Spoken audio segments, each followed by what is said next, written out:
Bonsoir, bien-aimés dans le Seigneur, de partout où vous nous suivez, nous vous saluons.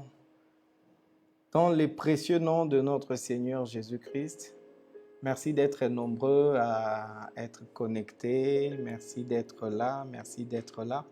Merci pour votre fidélité. Nous rendons grâce à Dieu qui nous permet d'avoir cette séance d'aujourd'hui où nous allons parcourir notre matière que nous avons vue et répondre aux questions importantes, aux questions qui nous ont été posées jusque-là.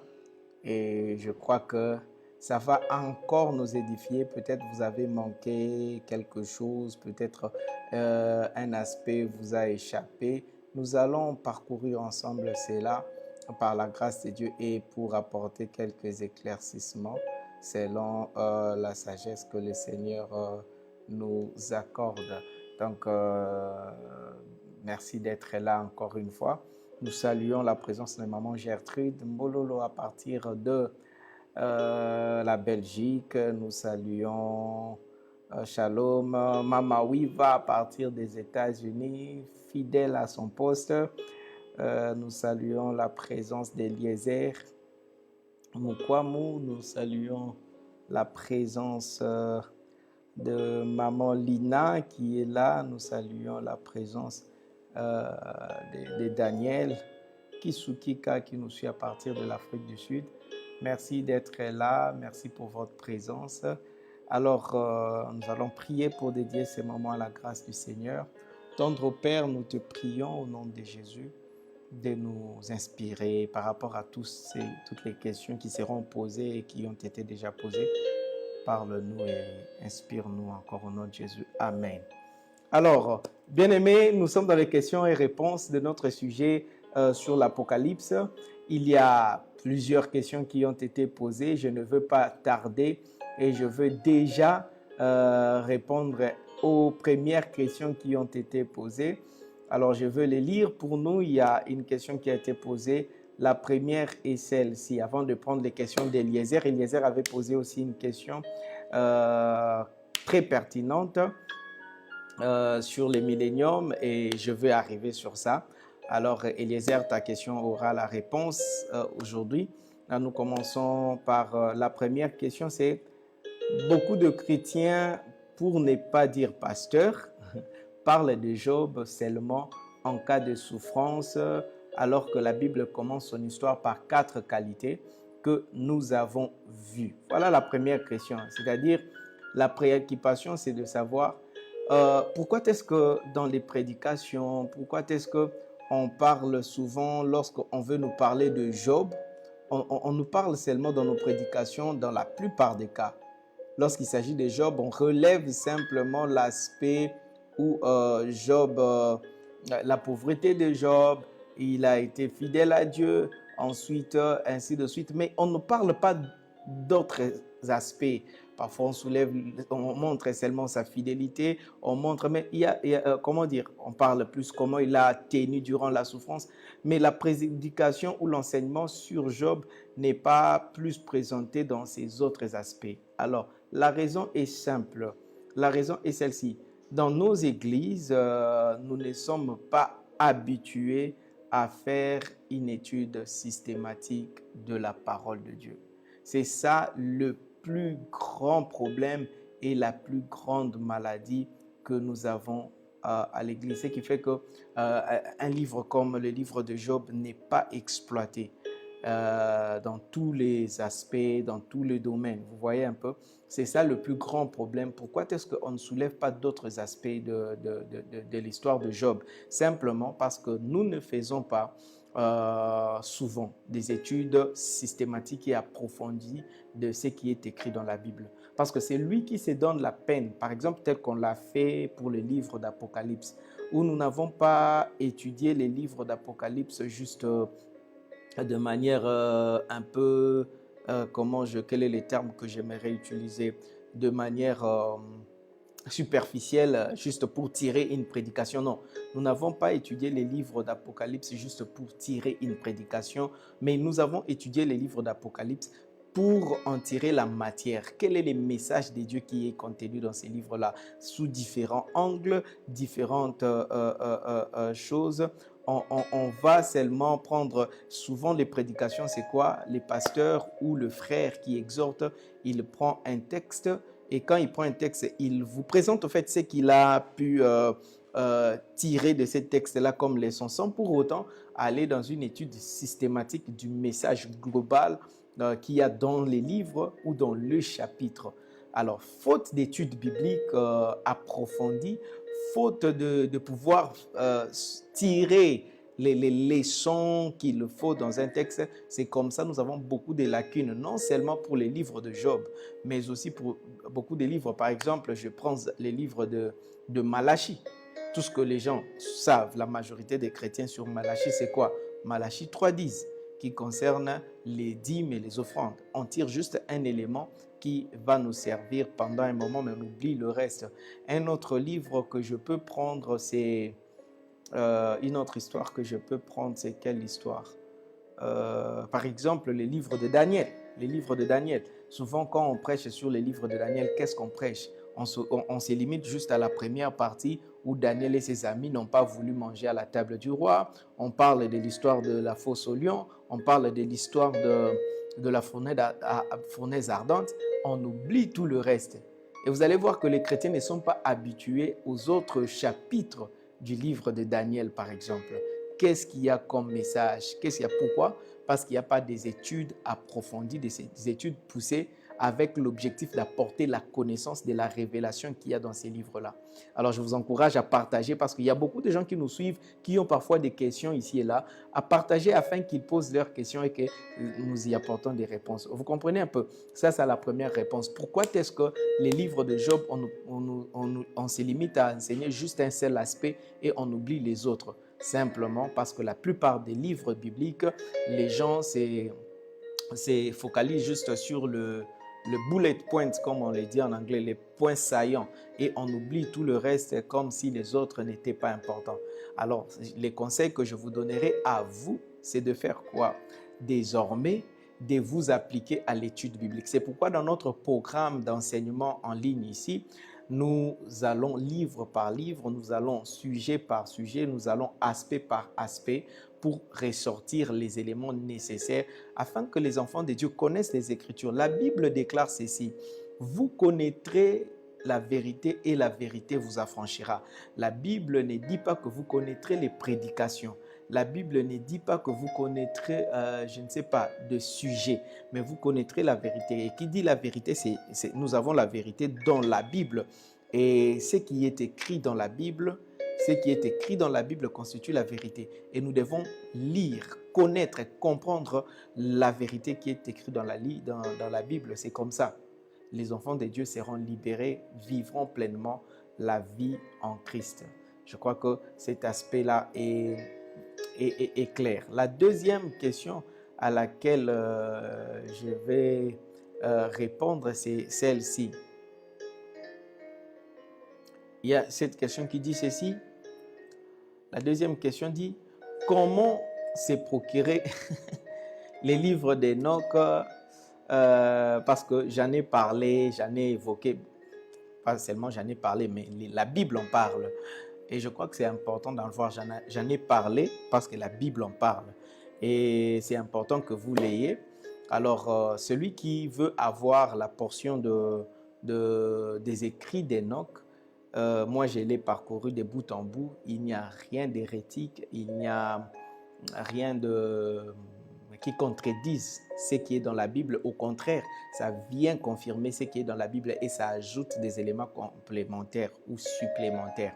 Alors, c'est mieux que, c'est bon, c'est une bonne chose. Moi, je vous encourage personnellement à lire ces livres-là d'Enoch. C'est un bon livre qui te permet de voir. Alors, à quel titre je les recommande pour ne pas paraître, comment dire, pour que ça ne fasse pas trop, je ne sais pas si je peux dire doctrinal ou comment, ou systématique. Je recommande ces livres d'Enoch de la même manière que je peux recommander à quelqu'un d'écrire les livres que j'ai écrits. Je recommande ces livres d'Enoch de la même manière qu'en tant que pasteur, je peux recommander à quelqu'un les livres de Maxwell. je recommande ces livres parce que de la même manière, je peux recommander à quelqu'un un livre écrit par T.D. Jakes, écrit par Benny Hinn, écrit par le pasteur, l'apôtre Roland Dallot. Il a fait sortir un bon livre que je vous recommande aussi. Il y a le pasteur Flarin qui a aussi écrit un bon livre, Va cache-toi, que je vous recommande. Le pasteur Jean-Claude Ndagano a écrit un bon livre sur la prière. Je vous recommande. Ce sont des livres qui sont écrits par des hommes. Donc, si vous pouvez lire des livres scientifiques pour vous aider à comprendre certaines choses, des livres historiques, alors lisez. Même si vous refusez de les lire au même titre que les livres qu'il y a dans la Bible, lisez-le ne fût-ce que comme un livre de recherche, comme vous lisez aussi les autres livres. Alors, tout celui qui en a besoin, écrivez-nous, envoyez-nous votre adresse email à l'adresse, au numéro qui est en train de circuler au bas de l'écran. Il y a un numéro de téléphone qui est là, qui est aussi sur WhatsApp. Alors, envoyez-nous votre adresse email à ces numéros-là et nous vous enverrons la copie électronique de ces livres-là via email. Donc, je parle ici du livre d'Enoch. On va vous l'envoyer via email et vous l'aurez. Donc, voilà, j'ai répondu à la deuxième préoccupation. Maintenant, la troisième préoccupation, c'est ce qui est encore très intéressant. Écoutez cette question ici. Vu que nous allons revêtir un corps nouveau, comment expliquer que nous allons nous reconnaître pendant les milléniums et avec la possibilité de vivre comme on a vécu, c'est-à-dire se marier et autres activités? Alors, on va revêtir un corps nouveau. Comment allons-nous nous reconnaître? Comment allons-nous nous reconnaître? Avant de passer, je salue les hommes de Dieu qui sont en ligne avec nous, les servantes de Dieu qui sont en ligne avec nous. C'est une joie et un honneur pour nous de vous avoir avec nous en ligne, en train de nous suivre. En tout cas, merci beaucoup. Vous êtes une bénédiction pour nous. Que Dieu vous bénisse pour cela. Merci pour vos contributions. Merci pour vos conseils que vous nous envoyez parfois inbox. Ça nous édifie, ça nous aide à bien évoluer. Donc, cette question est la suivante. Alors, on recevra des corps nouveaux. C'est la Bible qui affirme cela. Des corps parfaits. Si quelqu'un était infirme, il ne sera plus infirme. Si quelqu'un était, aveugle, il ne sera plus aveugle. Si quelqu'un, en fait, on sera parfait dans l'apparence, dans la beauté. On sera des hommes vraiment très beaux et très belles. Une très belle apparence. Mais alors, si mon frère était court, et puis il avait une main coupée, peut-être il avait des yeux, je ne sais pas comment, mais quand il revêtira un corps parfait, il sera une taille. Yeah, correct? Non. Bon, normal.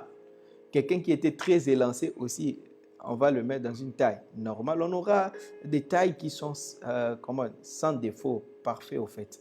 Et nous aurons, son bras qui était coupé va pousser. Ses yeux qui étaient aveugles vont voir. Alors, comme nous serons comme ça, comment allons-nous nous reconnaître? Là, je nous amène dans les histoires bibliques. Lorsque Jésus est ressuscité, il est ressuscité avec un corps parfait, un corps rayonnant. Alors, Luc 24, l'histoire de la route d'Emmaüs. Ils sont sur la route d'Emmaüs. Ils marchent avec les deux disciples. La Bible déclare qu'il ne les a pas reconnus. Les disciples ne l'ont pas reconnu. Luc 24, déjà à partir de verset 13. Mais au verset 31, la Bible dit, il leur ouvrit les yeux et alors ils reconnurent qui il était. C'est-à-dire, il leur donna la capacité de les reconnaître.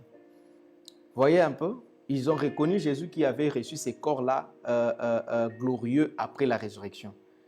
À part cela, nous avons l'histoire de Moïse et Élie sur la montagne de transfiguration. Il y avait Jean, Jacques et Pierre, des personnes qui n'avaient jamais vu Moïse, qui n'avaient jamais vu Élie. À cette époque-là, Facebook n'était pas et il n'y avait pas de photos pour qu'ils aient des photos de Moïse et d'Élie. Ils ont connu Moïse et Élie simplement par les écrits. Ils ne savaient pas à quoi est-ce que Moïse et Élie ressemblaient. Mais sur la montagne de transfiguration, lorsque Moïse et Élie apparaissent dans la gloire à Jésus-Christ, Jésus n'a pas donné l'information à Pierre, Jean et Jacques que ça c'est Élie et Moïse. Mais eux-mêmes, quand ils les ont vus, ils ont reconnu Moïse et Élie. C'est-à-dire l'intelligence spirituelle leur a été donnée pour reconnaître Élie et Moïse qui étaient dans une apparence de gloire.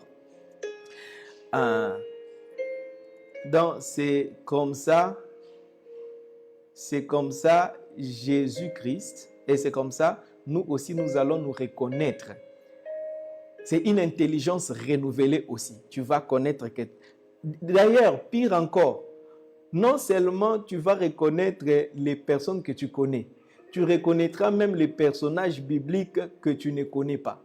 Tu vas reconnaître Marie, la mère de Jésus. Tu vas reconnaître Pierre, Jean, Paul. Personne ne te dira ça c'est l'apôtre Paul, ça c'est l'apôtre Pierre. Tu les connaîtras parce que tu auras une connaissance renouvelée. Même sans les avoir vus, tu vas les reconnaître. Parce que de la même manière que notre corps sera renouvelé, notre intelligence aussi sera renouvelée, nos capacités seront renouvelées. Vous voyez? C'est pourquoi même déjà, ce sont des choses que nous expérimentons. Lorsque quelqu'un fait une vision et qu'il voit un serviteur de Dieu, par exemple, qu'il n'a jamais vu, il reconnaît que ça c'est elle, ça c'est elle, ça c'est elle. Même s'il ne l'a jamais vu. C'est comme ça que vous entendrez quelqu'un dire que j'ai vu dans une vision, j'ai vu le prophète, par exemple, Élie. J'ai vu tel prophète qui a vécu à tel endroit, il m'a parlé. Alors qu'il n'a jamais vu la personne. Donc, dans la vision, nous parvenons déjà à reconnaître les gens. Vous voyez?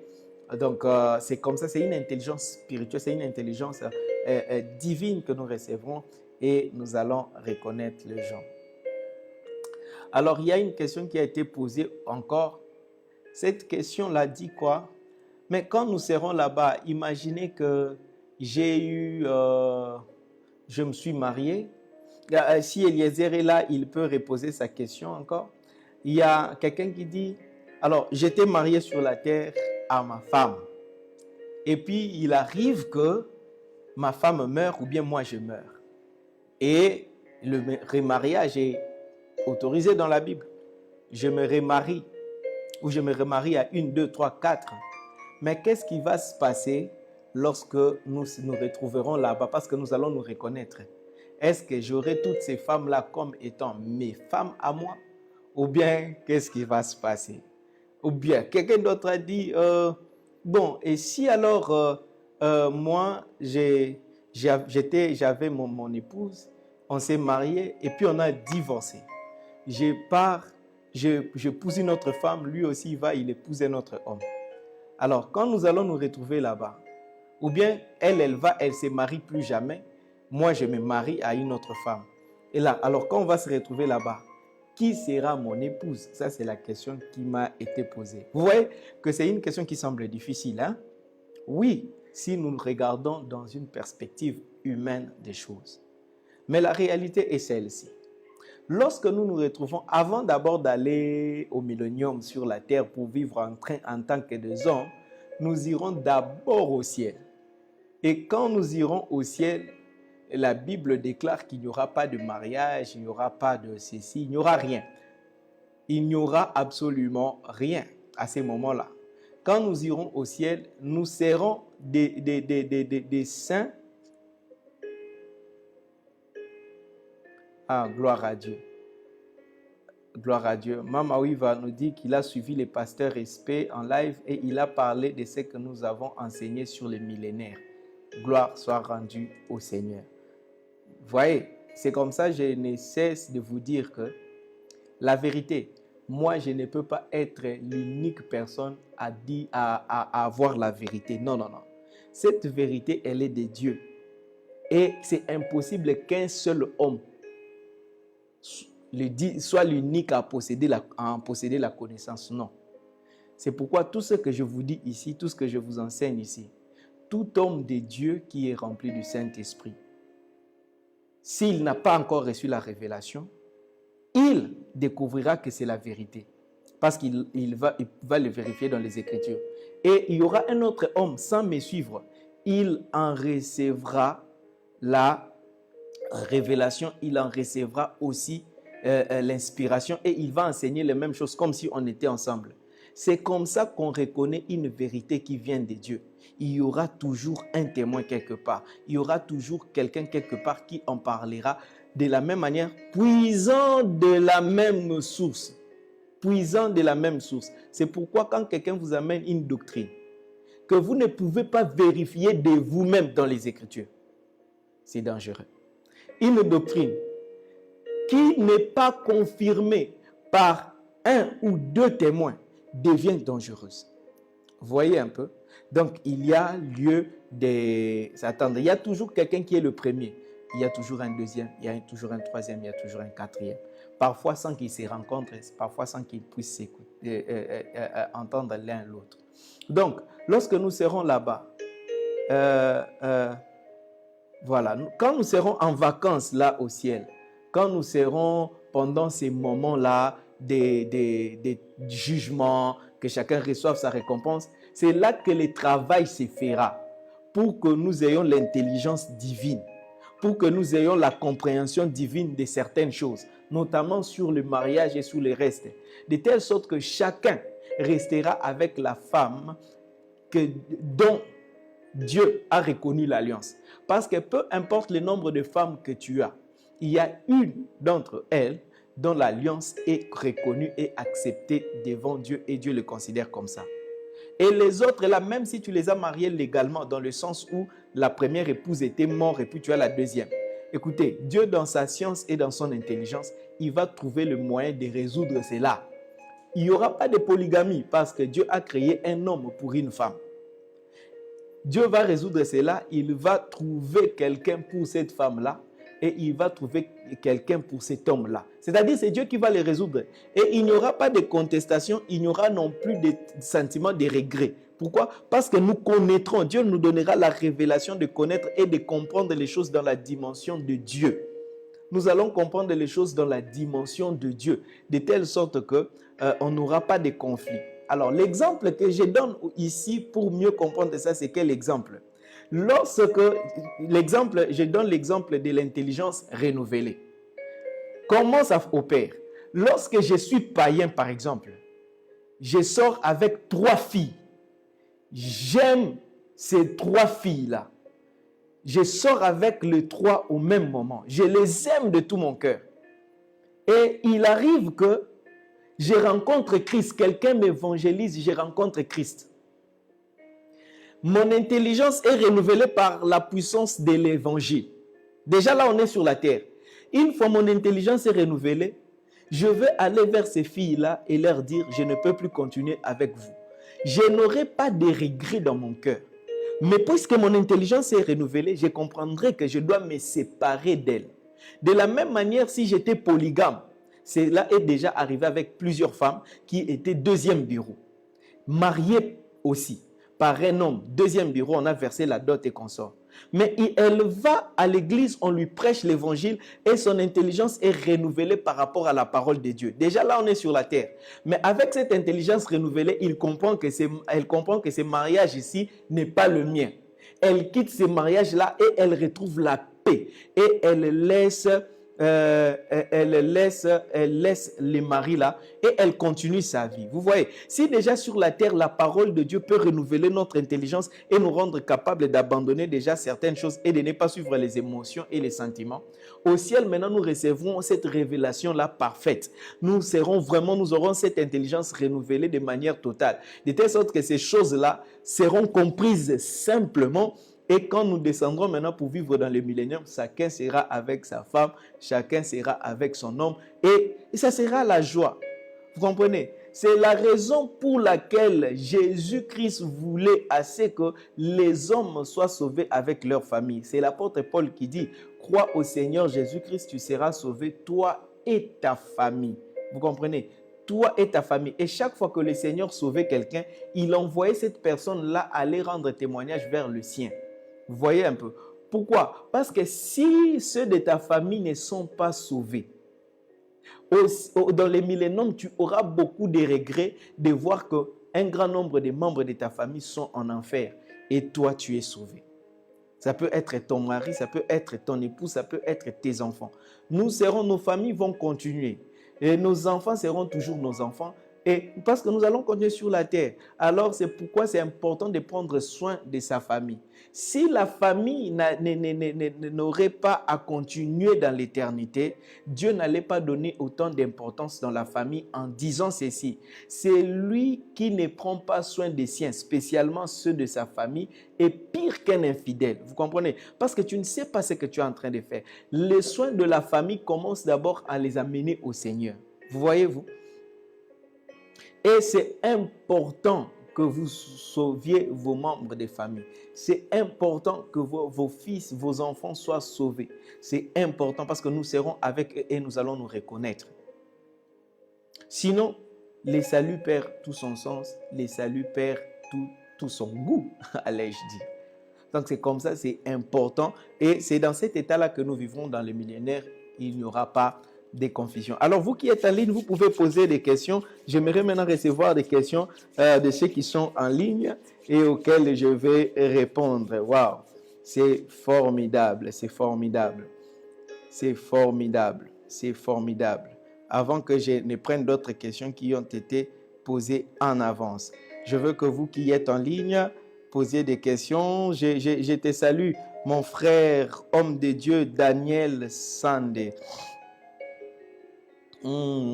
À partir de la Côte d'Ivoire. Que Dieu te bénisse, Daniel Sandé. Yes, posez votre question et nous allons y apporter des réponses. Allez-y, n'hésitez pas. Sentez-vous libre. Il n'y a pas de questions, allais-je dire, bêtes. Toutes les questions sont importante, toutes les questions aident les gens à croître.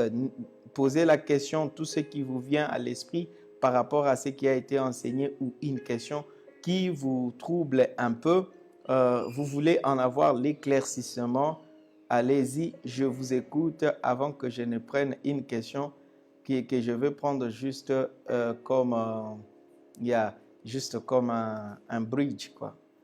Parce qu'on va en parler demain. Voilà. Allez-y, je prends les questions. Oui, donc vous serez en famille au ciel avec vos soeurs et vos soeurs. Je te salue, Sira Chiboaboa, de nous suivre en ligne. Si tu as ta question, tu peux la poser. Et nous serons dans la joie d'y répondre. Yes, tu répondre. Allez-y. Attendons vos questions. Posez vos questions en ligne. Nous sommes là pour répondre aux questions et aux réponses. Vous savez, c'est intéressant d'exploiter les Écritures, de lire. Si seulement à l'église, on peut maintenir cette ambiance ici, d'exploiter les Écritures. Salut Cédric Toumba à partir de la Tunisie. Si tu as ta question, pose-la, nous allons y répondre. Imaginez qu'à l'église, nous ayons cette ambiance que nous avons dans ces programmes où nous parcourons les Écritures, nous parcourons les livres, nous étudions, ensuite nous prenons des questions, nous y répondons. Vous allez vous rendre compte que les enfants de Dieu connaîtront la parole de Dieu et il n'y aura plus de confusion. Vous voyez, mon peuple, comme la Bible dit, et mon peuple ne sera plus dans la confusion. Voyez-vous? Et si on peut maintenir, c'est pourquoi j'encourage les hommes de Dieu qui me suivent, les servantes de Dieu qui me suivent, vous qui dirigez une église, vous qui dirigez une cellule, en tout cas, implémentez ces systèmes dans votre église où on étudie la Bible et on a de temps d'interaction, des questions et réponses pour enlever toute la confusion qu'il y a. Parce que les fausses doctrines n'ont pas encore commencé à souffler. Quand les fausses doctrines vont commencer à frapper de plein fouet, on risque de perdre les enfants de Dieu simplement parce qu'on n'a pas eu le temps de les enseigner convenablement. Alors que je suis en train d'attendre vos questions, poser des questions, je vais juste soulever quelque chose qu'on va développer dans le temps. J'ai suivi ces derniers temps, toujours en ligne, quelqu'un dire par exemple, soulever que nous ne pouvons pas adorer le Saint-Esprit. Selon lui, nous ne pouvons pas adorer le Saint-Esprit. Adorer le Saint-Esprit, c'est de l'idolâtrie. Adorer le Saint-Esprit, c'est de l'abomination. Adorer le Saint-Esprit, c'est un péché. Vous voyez, il soutient cela avec aussi des textes bibliques disant que nous devons prier et adorer seulement Jésus-Christ et le Père. C'est-à-dire, ces deux-là seulement que nous devons adorer. Donc, dans ta prière, nous ne devons pas adorer les Saint-Esprit, nous ne devons pas prier au Saint-Esprit. Alors, c'est quelque chose que nous enseignons ici à Maigron. Parce que c'est une question qu'on m'a posée beaucoup de fois. Quelqu'un m'a dit un jour ceci. Parce que moi-même, je me suis retrouvé dans cette difficulté-là. Quelle est la difficulté? J'avais déjà entendu ce genre de choses dans les années passées, où tu pries, et puis pendant que tu pries, tu te dis, ces jours-ci, j'ai beaucoup prié le Saint-Esprit. On dirait Jésus et le Père sont jaloux. Alors ces jours-là, tu commences un peu à prier Jésus. Oh Seigneur Jésus, je t'adore. Oh Seigneur Jésus. Et puis tu te sens toi-même, ces jours-ci, j'ai beaucoup prié Jésus. On dirait les Pères et les Saint-Esprit sont jaloux. Oh Père, je t'adore. Tu commences à prier ces jours-là, Père. Et puis, après, tu te dis, maintenant, comment on doit prier? Alors, il y a une confusion là-dessus. Heureusement, à Maigron, nous avons toute une leçon sur ça. Sur la personne de Dieu, sur la personne de Jésus-Christ, la personne du Saint-Esprit, la personne du Père. Nous avons un enseignement qui éclaircit ces points-là. Je crois que demain, c'est ce que nous allons exploiter. Demain, nous allons prendre ces points-là. Parce que je sais que aussi, peut-être vous avez déjà fait face à cette difficulté-là. Et un jour, vous pouvez entrer en connaissance de cet enseignement-là. Ça peut vous troubler. Parce qu'actuellement, c'est sur Facebook et c'est un homme de Dieu qui soulève cela. Et ce n'est pas n'importe quel homme de Dieu. C'est un homme de Dieu qui a servi les seigneurs pendant plusieurs années. Vous comprenez un peu? Et c'est difficile que vous entriez en contradiction avec lui. Alors, quand il présente cela, que Jésus, vous ne pouvez pas adorer, alors il dit que toutes les chansons qu'on chante sur le Saint-Esprit sont démoniaques, sont inspirées par les esprits mauvais, notamment les chansons de la sœur Déna, Saint-Esprit, les chants de la sœur Déna, souffle Saint-Esprit. Il dit que c'est démoniaque et en tout cas, il donne des arguments en prenant des textes bibliques. Vous voyez là où nous allons. Et si à l'église, on ne peut pas donner vraiment de l'éclaircissement aux enfants de Dieu sur ça, ils peuvent croire une telle déviation de la parole de Dieu. Alors, c'est une grande déviation. Parce que je lui ai donné simplement un texte.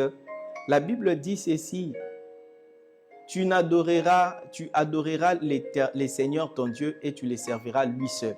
La Bible dit qu'on doit adorer seulement Dieu. L'adoration, c'est seulement pour Dieu. Et quand vous adorez autre que Dieu, c'est de l'idolâtrie. On ne dit pas, la loi déjà ne dit pas, ou la parole de Dieu ne dit pas, tu adoreras le Père et tu adoreras lui seul. La Bible ne dit pas que tu adoreras le Fils et tu lui adoreras lui seul. La Bible ne dit pas que tu adoreras l'Esprit, mais la Bible dit que tu adoreras Dieu. Alors, je lui ai posé la question. Est-ce que le Père est Dieu? Oui, la Bible dit qu'il est Dieu. Est-ce que le Fils est Dieu? Oui, le Fils est Dieu. Est-ce que l'Esprit est Dieu? Oui, l'Esprit est Dieu. Alors, si l'Esprit est Dieu, pourquoi ne pas l'adorer? Vous comprenez? Parce que l'Esprit est Dieu, au même titre que le Fils est Dieu, au même titre que le Père est Dieu, et les trois sont un. Je dis bien, les trois sont un. Les trois sont un. C'est ce que la Bible déclare. Les trois sont un. Les trois sont un. Les trois sont un. Peut-être je vais essayer de trouver le texte pour vous. La Bible dit ceci. Vous voyez un peu. Quand la Bible dit que les trois sont un, c'est parce que effectivement les trois sont un. Quand ils sont un, quels un sont-ils? C'est lisons ensemble, prenons nos Bibles dans 1 Jean 5. 1 Jean. Nous allons exploiter cela demain. 1 Jean 5, je l'ai dit juste pour vous montrer l'importance de l'enseignement biblique. Pas philosophique dans l'Église, l'enseignement biblique. 1 Jean chapitre 5, la Bible dit ceci. Si vous avez votre Bible, ne lisez pas la version second. La version second, ok. Parce que quand nous finissons cette partie des questions et réponses et des fixations de certains points essentiels, nous allons prendre un programme comment étudier la Bible et nous allons aussi parler des versions de la Bible. Nous allons en parler cette semaine, ok? Nous allons en parler cette semaine avant de prendre un nouveau livre ou un nouveau sujet. Cette semaine sera la semaine de fixation. La semaine de fixation où nous prenons des questions qui ne sont pas claires pour essayer d'éclaircir cela. Alors, je suis dans 1 Jean chapitre 5, verset 6. Oui, verset 6. Si vous avez la Bible électronique, prenez la version Martin. Si vous avez la Bible en français, en anglais, prenez la version King James. Prenez la version King James. Si vous avez la version française, prenez la version Martin. Martin 1700, comment on appelle ça? Martin 1744. Hein? Dans la Bible électronique, vous verrez une version Martin 1744. Donc 1744. Prenez cette version-là. Si vous êtes en anglais, prenez la version King James. Parce que la version Louis II a supprimé les phrases. Et cette version-là a supprimé carrément certains versets complètement. Il y a des versets complets qui manquent dans la version Louis II et dans d'autres versions anglaises telles que New International Version. Prenez la version français courant. Il n'y a pas une version parfaite, mais je vais vous enseigner sur ça. Je vais lire 1 Jean 5, verset 6. C'est Jésus qui est venu par eau et par sang. Et non seulement par l'eau, mais par l'eau et le sang. Et c'est l'Esprit qui en rend témoignage. Or, l'Esprit est la vérité. Verset 7. Car il y en a 3 dans le ciel qui rendent témoignage. Il y en a 3 dans le ciel qui rendent témoignage. Le Père, la parole et le Saint-Esprit. Il y en a 3 qui rendent témoignage. Le Père, la parole et le Saint-Esprit. Point virgule. Et ces 3-là sont qu'un. Ces 3-là, versets 6 et 7. La Bible dit, et ces 3-là ne sont qu'un. C'est-à-dire le Père, la parole, autrement dit le Fils, et le Saint-Esprit. La Bible dit clairement ici que ces 3-là ne sont qu'un. Lisons-le en anglais, King James Version. Je suis dans New King James Version. La Bible dit ceci, verset 7. For there are 3 that bear witness in heaven. The Father, the Word, and the Holy Spirit. And these 3 are one. And these 3 are one. This is what the Bible is saying. What does it mean? Qu'est-ce que ça veut dire ces 3 ici ne sont qu'un? Ça veut dire que le Père est Dieu. La parole est Dieu. L'Esprit est Dieu. C'est-à-dire les 3 là sont Dieu. Les 3 sont Dieu. C'est-à-dire quand tu adores Dieu, tu es en train d'adorer le Père, le Fils et le Saint-Esprit. Et dans le livre de Proverbes, Élihu est en train de dire, l'Esprit de l'Éternel m'a créé, le souffle du Tout-Puissant m'anime. Lui dit, l'Esprit m'a créé. Mais quand vous venez dans Jean, Jean dit quoi? Tout a été créé par la parole. Tout a été créé par la parole. Mais dans Job dit, l'Esprit m'a créé. Maintenant, entre la parole et l'Esprit, qui a créé l'homme? Ouais. Non, ils sont un. C'est Dieu qui a créé. Genèse 1. Au commencement, Dieu créa. Au commencement, Dieu créa. C'est-à-dire, l'Esprit créa. C'est-à-dire, la parole créa. Parce que les 3 sont un. Le Père, le Fils et l'Esprit, les 3 sont one. The three are one. These three are one. Marc chapitre 16, verset 19. La Bible dit ceci. Je vais lire pour vous. Oh my God. Attendez, je prends la version française. Marc chapitre 16, verset 19. Marc 16, 19. La Bible dit, « Or le Seigneur, après leur avoir parlé de la sorte, fut élevé en haut au ciel et s'assit à la droite de Dieu. » Jésus est monté et il est assis à la droite de Dieu.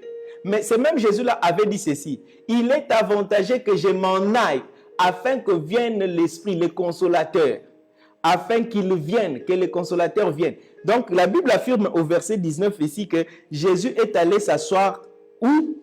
À la droite du Père. Verset 20, juste le verset qui suit. La Bible dit ceci. Et eux, étant partis, prêchèrent partout, les disciples.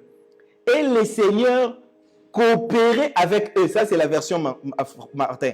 Coopérait avec eux et confirmait la parole par les prodiges qui l'accompagnaient. On dit le Seigneur marchait avec eux. Lisons une autre version. Écoutez, c'est qu'une autre version, prenons français, Semeur. Semeur dit, quant à eux, ils s'en allaient proclamer. On dit que le Seigneur est monté au ciel et s'est assis à la droite. Mais quant aux disciples, ils sont allés proclamer la parole de Dieu en tout lieu. Le Seigneur travaillait avec eux et confirmait leur prédication par les signes miraculeux qui l'accompagnaient. Mais le verset précédent dit qu'il est assis auprès du Père. Maintenant, comment il travaille encore avec eux sur la terre? Alors que lui, il dit, moi je m'en vais pour que l'Esprit vienne. C'est l'Esprit qui travaille avec les disciples ou bien c'est Jésus qui travaille avec les disciples. Mais ici, on dit, le Seigneur travaille avec eux. Hébreu dit, or le Seigneur, c'est l'Esprit. Le Seigneur, c'est lui l'Esprit.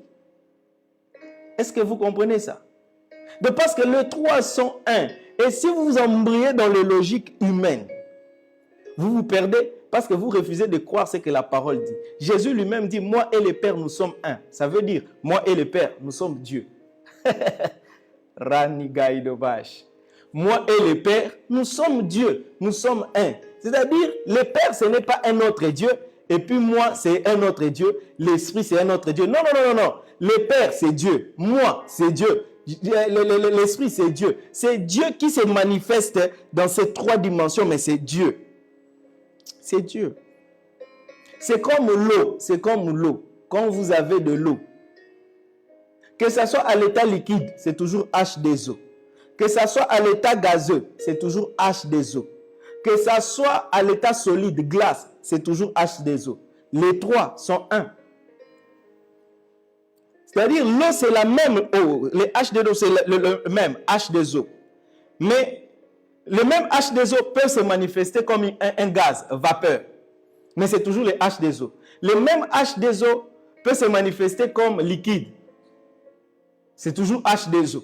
Le même H2O peut se manifester comme glace, devenir solide. Mais c'est toujours le même H2O. Et puis toi, bien que les trois jours de fonctions différentes, la fonction que joue la vapeur ne va pas étancher ta soif. Si tu veux étancher ta soif, il ne faut pas prendre la glace, c'est-à-dire le bloc de glace. Manger le bloc de glace ne va pas étancher ta soif. La vapeur, avaler la vapeur ne va pas étancher ta soif. Il faut boire l'eau sous forme liquide. C'est comme ça, ça étanche ta soif. Et puis tu vas dire que la glace, ce n'est pas de l'eau. La vapeur, ce n'est pas de l'eau. Le liquide, ce n'est pas de l'eau. Non, les trois sont de l'eau, mais ça se présente de formes différentes. Et dans ces formes-là, ils remplissent des fonctions différentes. Mais les trois sont Dieu. Et comme Dieu, l'adoration, ce n'est pas, on ne dit pas vous adorerez l'Esprit, vous adorerez le Fils, vous adorerez le Père. Non, non, non.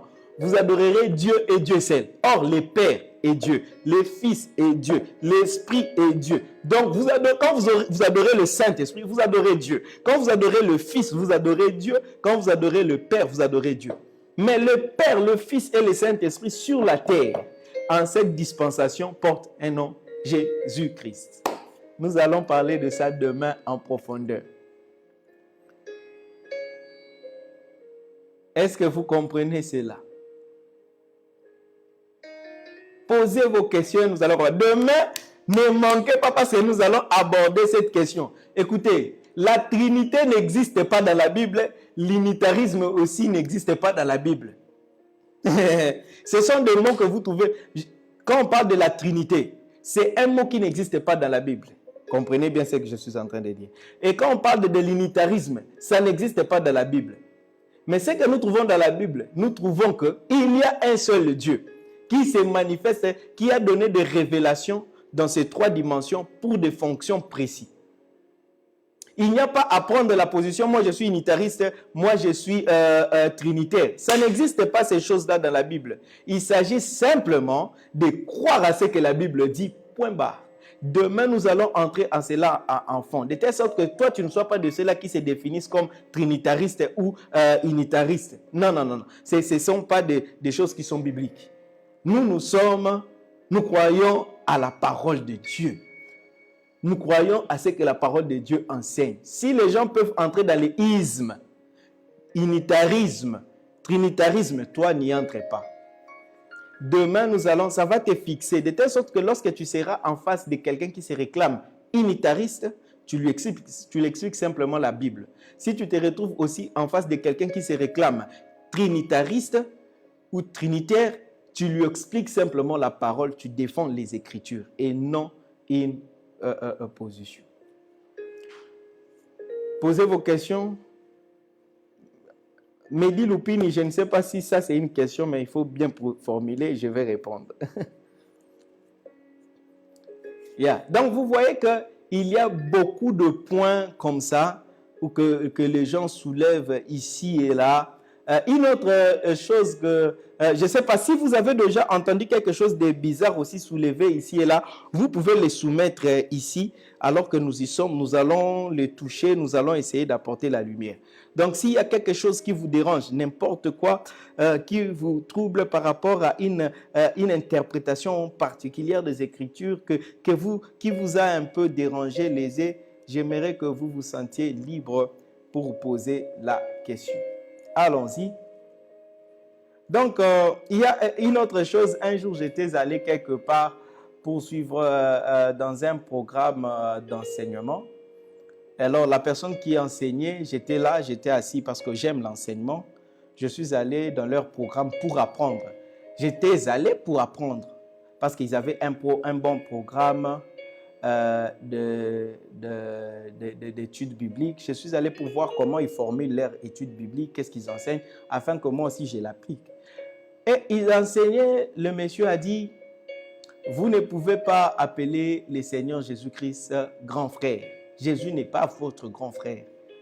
Oh non, Yaya, non, il ne faut pas appeler Jésus-Christ Yaya. Et il a des textes bibliques qu'il avance, il dit que c'est de l'hérésie et tout. Tu te demandes, mais la Bible est là. Quand il s'appelle le premier d'entre plusieurs frères. Mais c'est parce qu'il a d'autres frères. Est-ce que vous comprenez ça? Est-ce qu'on lit la Bible ou on ne lit pas la Bible? Et je m'étais dit, oh mon Dieu, il y a beaucoup de choses qu'on doit vraiment toucher. Avas demande d'où vient, Henri Vas Boss demande d'où vient le mot Trinité. Le mot Trinité est venu des gens qui disent que le Saint-Esprit n'est pas, il sépare Dieu en trois personnes. C'est-à-dire que, par exemple, celui-là qui dit qu'on ne peut pas adorer le Saint-Esprit. On ne peut pas adorer le Saint-Esprit parce que lui, il divise carrément Dieu en trois entités complètement indépendantes. Donc, il met une classification. Il ne croit pas que Dieu est un seul et c'est le même qui se révèle en tant que Père, c'est le même qui se révèle en tant que Fils, c'est le même qui... Non. Il croit qu'il faudrait faire la séparation et il se traite des trinitaristes. Je vais expliquer ça demain. C'est d'où vient le mot Trinité. Vous comprenez un peu? Trinité. La Trinité comme mot n'existe pas dans la Bible. Ou l'unitarisme comme mot n'existe pas dans la Bible. Demain, je vais parler avec beaucoup d'éclaircissements.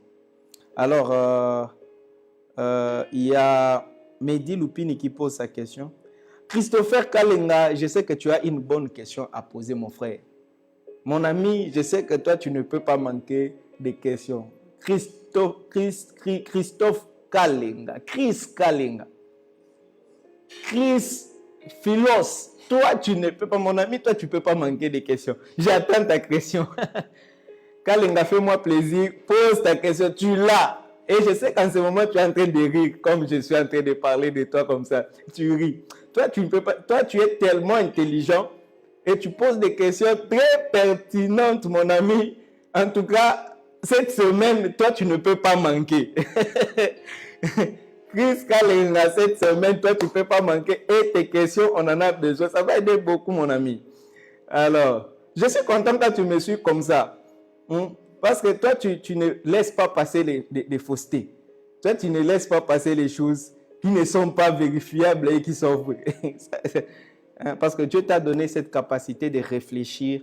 Et j'aime ton travail, j'aime ce que tu es en train de faire, les textes que tu écris. Super. Et je crois que tu iras loin avec ça. Dans les années à venir, laisse-moi prophétiser sur toi, mon frère. Nous te suivrons sur des grandes plateformes internationales. Nous te suivrons sur des grandes plateformes internationales. Nous te suivrons sur TV5. Nous te suivrons sur France 24. Chris Kalenga, je te l'ai dit et je le déclare au nom puissant de Jésus que cela s'attache à ta vie.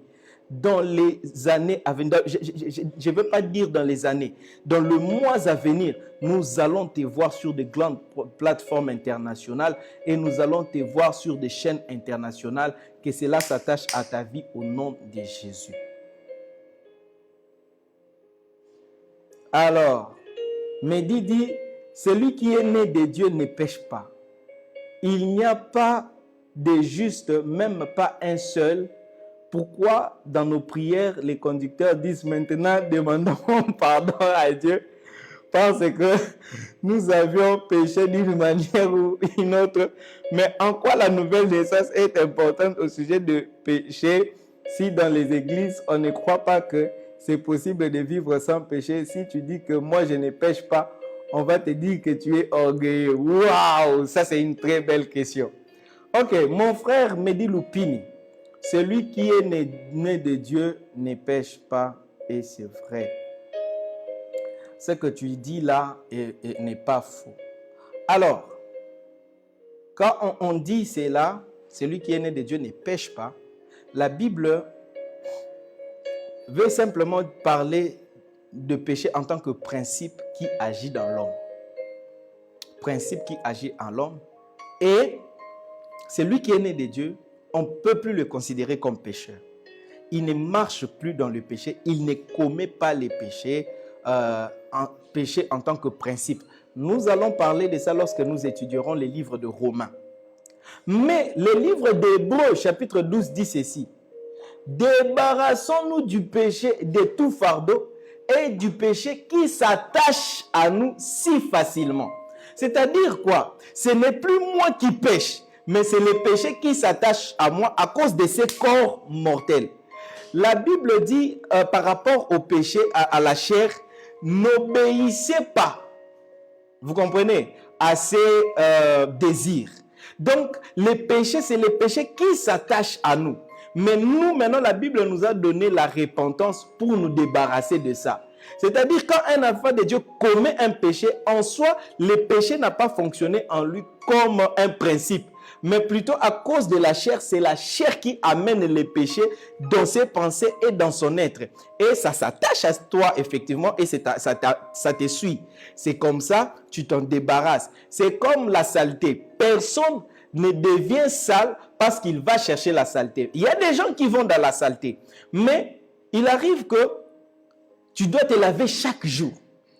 Pourquoi tu te laves chaque jour? Ce n'est pas parce que tu vas te vautrer dans la boue, mais parce qu'à cause de la nature autour de toi, les poussières, les saletés s'attachent à toi. C'est comme ça que tu as besoin de te laver. C'est comme ça on nous demande de nous repentir. Je crois que cette réponse-là a été satisfaisante. C'est comme ça que tu dois te repentir, tu dois te nettoyer, vérifier ta robe chaque jour parce que c'est le péché, la tentation qui est dans le monde. Et nous luttons avec ça jusqu'au bout.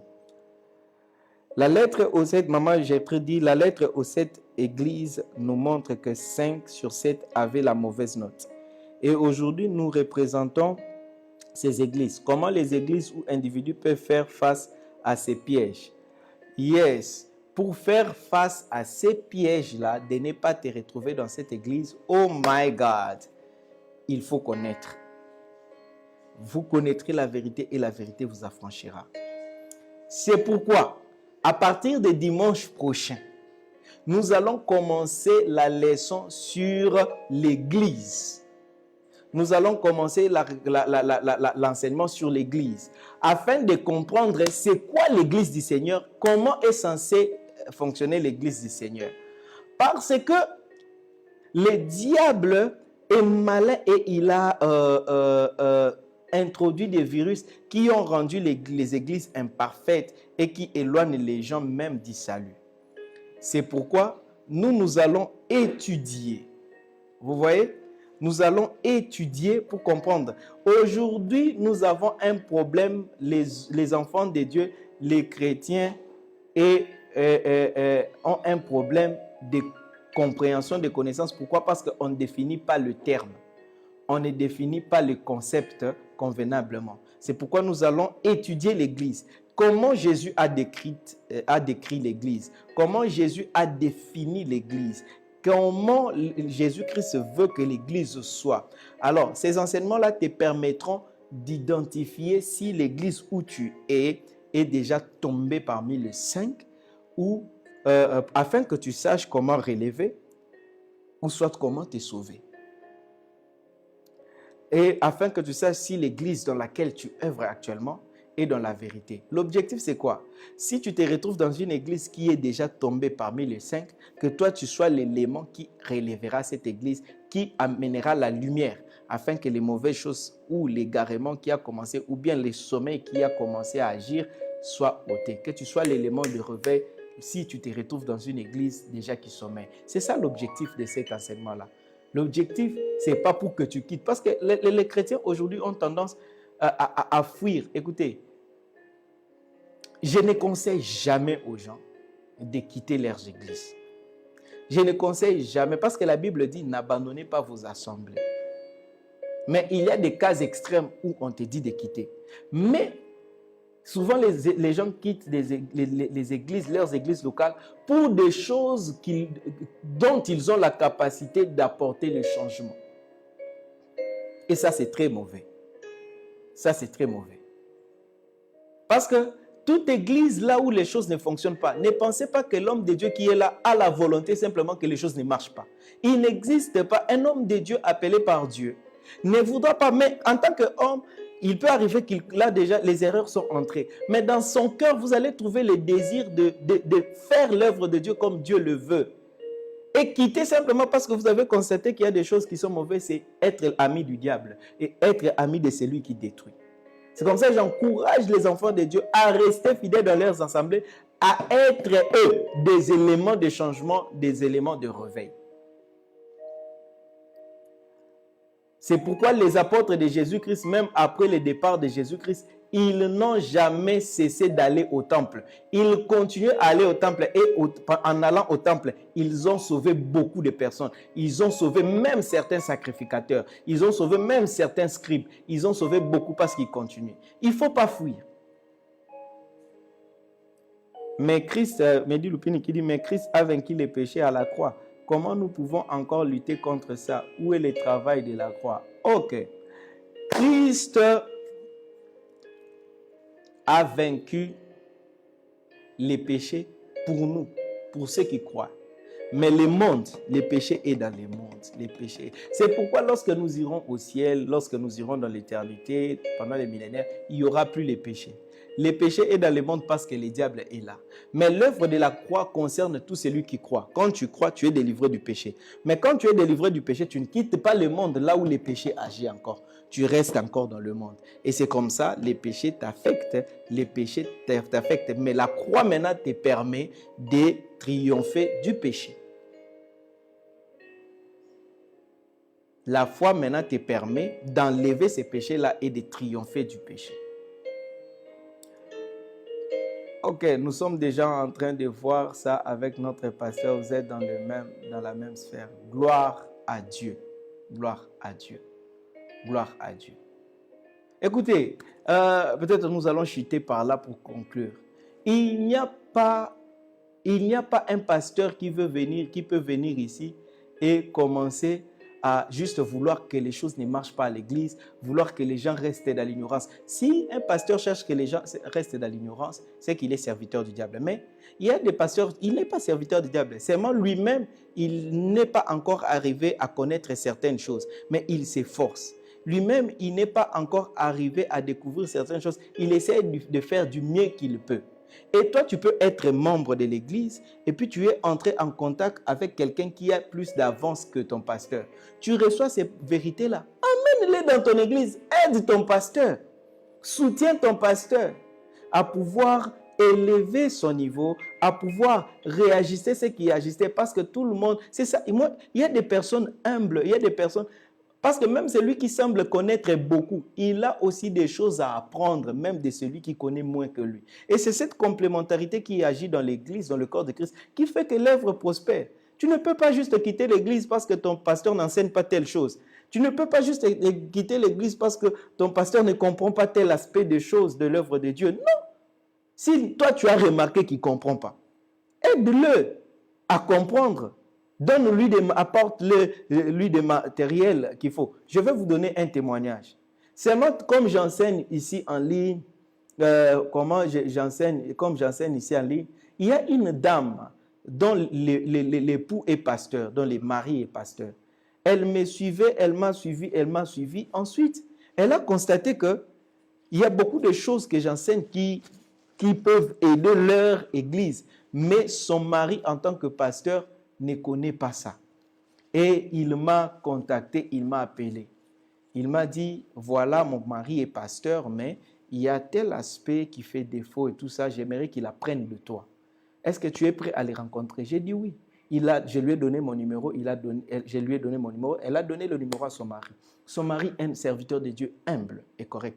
Elle a donné raison à sa femme. Le serviteur de Dieu m'a appelé, on s'est rencontrés, on a échangé, on a eu des séances de travail avec lui. Vous voyez un peu.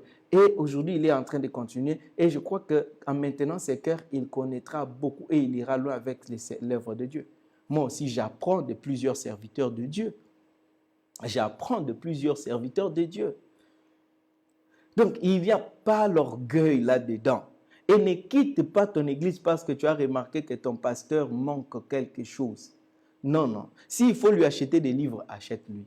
S'il faut lui prendre des CD, DVD, lui donner, donne-lui. S'il faut télécharger, par exemple, mes enseignements comme ça, tu as vu que ça peut l'aider. Télécharge-les sur YouTube, mets sur un flash disk. Va lui donner, dis, pasteur, suis un peu ça. Est-ce que vous comprenez ça? Et toi, quand tu as appris les choses, commence à mettre ça au service de l'église. Dis à ton pasteur, pasteur, je pense qu'on peut commencer à faire telle chose à l'église. Voilà, on peut commencer. Vous travaillez ensemble avec ton pasteur pour amener ces choses-là. Cet esprit-là de quitter les églises et de partir parce qu'on a constaté, c'est ce qui a créé des ministères qui ont apporté encore plus de problèmes dans les corps de Christ que les églises qu'ils ont quittées. Un jeune homme qui s'élève, il dit non, ici, ils ne comprennent pas les choses. Ici, il a commencé son ministère, Kingotolo Ministries. Ou bien Char de Feu Ministries. Et il commence. Et quand vous allez suivre ces jeunes-là, vous trouvez vraiment pire que l'église qu'il a quittée. Alors qu'avec le don qu'il avait, il pouvait vraiment bien aider l'église là où il était. Alors, Chris Kalenga dit quoi hier? Samuel est resté dans le temple dont Élie était sacrificateur. Il n'a pas fui malgré les habits. Amen, Chris Kalenga. Chris Kalenga, toi, tu dois être là, mon ami. Chris Kalenga, toi, tu sais que Samuel était dans le temple. Élie et ses fils faisaient des abus terribles. Et les fils des sacrificateurs faisaient des choses. Et Élie, dans sa vieillesse, ne pouvait pas prendre de décisions. C'est comme s'il encourageait ses enfants. Mais c'était la vieillesse. Et il y avait des choses aussi. Il ne savait pas comment agir dans ces cas-là. Mais Samuel n'a pas dit, Église va ventiller. Regardez tous les fils du pasteur, il fait ça. Le pasteur ne dit rien. Comment moi je peux rester dans une église comme ça? Samuel n'est pas parti. Samuel est resté là. Et c'est par ce Samuel-là que les choses ont été restaurées. Frères, ne quittez pas vos assemblées. Les chrétiens orgueilleux, il va ouvrir son truc. Sans la bénédiction de son pasteur, sans la bénédiction de son responsable. Et il croit qu'il a l'onction, il a les dons, il opère dans les dons. Opère. Opère dans les dons. Quand opère, tu viendras en pleurant. Vous voyez? Donc, c'est dans cet esprit-là que nous faisons ce travail ici, d'enseigner en ligne. C'est dans cet esprit-là que nous enseignons ici à Mecron. Les gens viennent de plusieurs églises, ils viennent ici et je ne demande à personne de quitter son assemblée. Je ne demande... Il y a beaucoup de gens qui viennent me voir et puis me dire « Non, évangéliste, en tout cas mon église, je travaille là-dessus pour aider la personne à chercher d'abord à changer les choses dans son église. » Vous voyez? Et ça, c'est très, très important. Chers amis, frères, sœurs, serviteurs de Dieu, servantes de Dieu qui me suivez, veillez à cela. Ça va aider les corps de Christ à mûrir. Ça va aider les corps de Christ à porter plus de fruits. Donc, voilà. Vous voyez que ce sont des sessions intéressantes et bien. Merci d'être là. On est déjà à la fin. Donc, comme je le disais, je vous promets, demain, nous allons parler de Dieu, Père, Fils, Saint-Esprit. Est-ce que nous ne devons pas adorer le Saint-Esprit? Est-ce que nous devons seulement adorer le Père, le Fils? Bon, qui sont-ils? Comment la divinité est répartie? Comment ces trois personnes en Dieu, comment nous pouvons le comprendre? Et demain, nous allons aborder ces points-là. Ça va éclairer vraiment, vraiment le peuple de Dieu. Mehdi pose la dernière question. Je veux prendre Baba. Christ a vaincu les péchés. Comment nous devons continuer toujours à lutter contre ça? Mehdi Lupini, je comprends ton souci. Yes. Ça se trouve dans la Bible. Qui ça? Paul a abordé cette question-là dans 1 Corinthiens et dans Romains chapitre 7. Alors, je crois que comme tu le poses comme préoccupation en insistant, c'est que c'est vraiment une préoccupation vraiment qui est vraiment là. Nous allons aussi prendre une session où nous allons parler expliquer au fait ça, en profondeur les péchés, pour expliquer les péchés, comment le péché opère, pourquoi je suis enfant de Dieu, je continue à commettre certaines choses, mais comment est-ce que je ne parviens pas à vaincre tel péché, comment je retombe encore, je vais expliquer comment ça fonctionne pour aider à s'affranchir tel que l'apôtre Paul le déclare. Donc demain, nous allons parler Dieu, le Père, le Fils et le Saint-Esprit. En fait, pourquoi on parle de l'unitarisme, pourquoi on parle du trinitarisme, pourquoi maintenant Dieu, le Fils, nous allons parler de ça demain. Nous allons parler de ça demain. Quand je prie, est-ce que je dois dire seulement Jésus? Est-ce que je dois dire Père? Est-ce que je dois dire Saint-Esprit? À qui j'adresse ma prière? Bon, quand je prie, ok. À qui j'adresse ma prière? Parce qu'il y a ceux qui disent tu ne peux pas adresser ta prière au Saint-Esprit, tu ne peux pas adresser ta prière au Fils. Tu dois adresser ta prière au Père au nom du Fils. Bref, tout ça, ce sont des confusions. Mais demain, nous allons apporter l'éclaircissement sur cela. Et nous allons toucher la question de Mehdi Lupini dans la séance qui va suivre sur les péchés. Alors, merci. Mehdi Lupini, ce que tu écris ici, c'est très, très intéressant. Nous allons prendre ça pour développer cela. Merci d'avoir été nombreux à suivre et à interagir avec nous, à poser des questions, à apporter des compléments, des explications. Merci. Donc, demain, nous nous voyons pour étudier cet aspect-là. Pour ce soir, je vous dis au revoir, que mon Dieu vous bénisse. Nous allons prier. Seigneur, sois béni. Merci pour cette session de questions et réponses qui nous révèle vraiment qu'il y a des choses importantes que nous devons savoir afin de déjouer les plans de l'ennemi, de nous emporter par tout vent de doctrine. Merci pour tes enfants que tu disposes pour ces programmes. Aide-nous à persévérer et arriver à la fin. Nous les faisons non pas pour notre gloire. Quand tout ceci, Seigneur, que la gloire, l'honneur ne reviennent qu'à toi et à toi seul. Au nom de Jésus, nous avons prié. Amen. Merci d'avoir été nombreux à nous suivre. Nous allons aborder cela. Mehdi Lupini, sois-en sûr, nous allons l'aborder avec vraiment beaucoup de précision et de détails.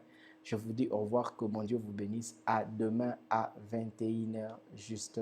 Bye bye.